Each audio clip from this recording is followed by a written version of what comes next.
Manifestation responds to being.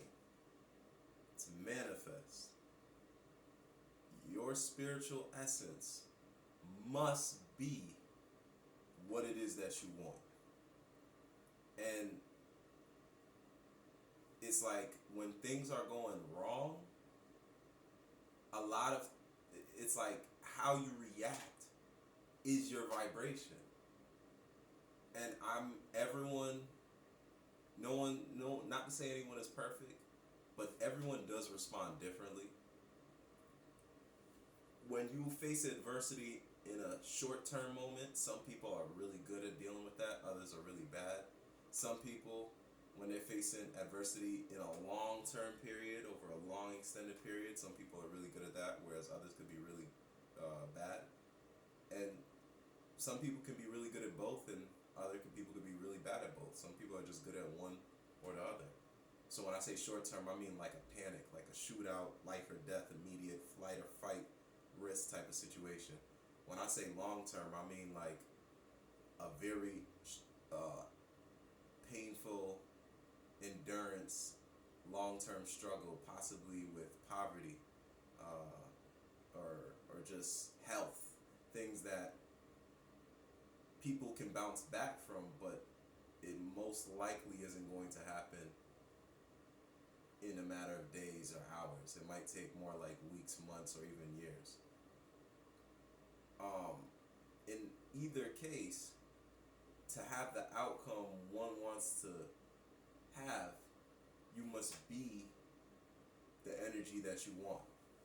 There's really no way around it. So it's like, if you want to survive, you must be in your survival energy.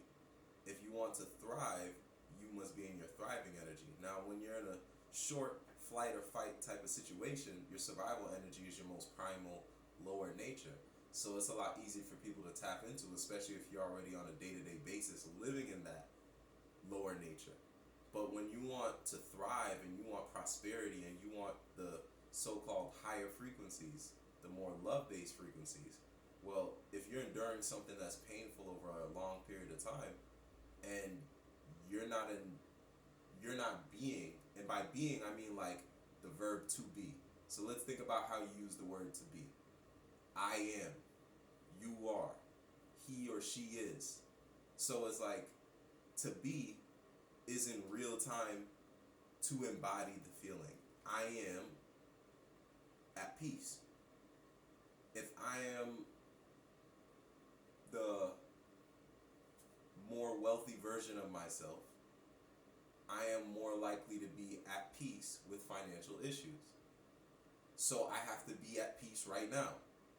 There's no, you can't be angry and stressed, because that's probably not who anyone is who has a lot of money in regards to financial issues. They don't get angry or stressed because they have the means. So it's like, to get to having the means, you have to learn to not be angry or stressed in your own being on a day-to-day basis, regardless of not having the money in the real world, because it won't come to you not having it. And it'll show in things that you do on a tangible level. It's like, you'll try to do things, you'll get opportunities from people, and you'll be too angry to embrace the opportunity. You'll be too depressed to embrace the opportunity. So that's how it looks on a tangible level. But even on a spiritual level, maybe you were meant to win the lottery, but your spirit wasn't right. So the numbers that you had that were supposed to play didn't play. You would never know. So that's just what it is. And so another thing I want to talk about is, so like, to identify where your vibration is, a good way, if you're struggling to be self-aware, is to ask yourself, or literally ask someone else if you really can't do it within yourself. But if you only have yourself, then ask yourself, how would someone on the outside look at my mood or my demeanor, my disposition, my energy?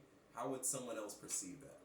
Would they perceive me as being at peace? Would they perceive me as loving what's going on in my life, embracing what's going on in my life, surrendering to what's going on in my life? And if they wouldn't perceive it in that way, then you can bet that you need to change your frequency if you want those higher frequency things, the things that come with higher frequencies. So essentially wherever your present being is, wherever you are presently at with your being, like no amount of meditation, going to church, praying to Allah, using crystals, no amount of any of it's not about things.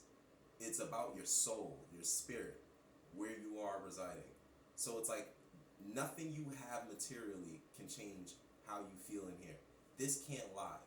And this will show itself very quickly in just the things you say or the things you speak, because like essentially where your mind is ruminating, the things that you're constantly thinking about, if you're not consciously saying, hey, that's not a positive loop of patterns of thoughts to think about, then that loop of thoughts is your vibration, and that's where you're at.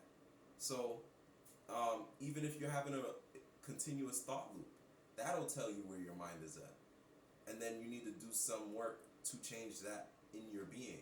And the other level is, think about it like this: if you gain 400 pounds and you're one of those extremely obese people, unless you get a cheat code like liposuction, it's not realistic to lose it in a day.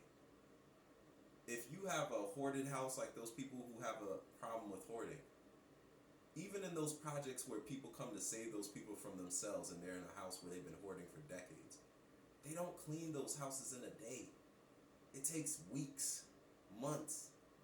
So like spiritually cleaning up all the mess you've accumulated through your adult experiences, it's going to take time, which means you have to embody the being of the vibration you want for a long period of time, longer than you're used to. Not a day, not a week, not a month. If you've been embodying bad practices in your life, lower vibrational practices in your life for decades, you're going to have to get used to embodying this new vibration for at least a couple years.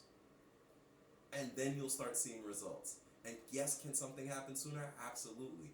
But that's just dependent on how fast you truly embody the vibration you're seeking the outcomes from. And really, it'll come from not seeking the outcomes, but from seeking to feel and to be better for yourself. So you just have to keep doing the work, and it's like peeling an onion. You just got to keep digging inside, and you get rid of one layer of dirt, and you go through another layer, and you just keep going. So remember, manifestation doesn't respond to what you do unless you do it continuously. It doesn't respond to what you do once in a while, I should say. It doesn't respond to what you say. It doesn't sheerly respond to what you think or sheerly what you say. It really responds to what you're being. And what you're being embodies all of those things, what you think, say, and do, but not only just on a one-time basis or a once a week or once a month basis, or a few times a month basis. It's on what you're doing every day, every moment of every day. And the level of frequency that, when I say frequency, the volume, the number, the level of frequency that you're doing it on, how consistent are you embodying the energy of what you want? So that's what manifestation responds to, is how you're being.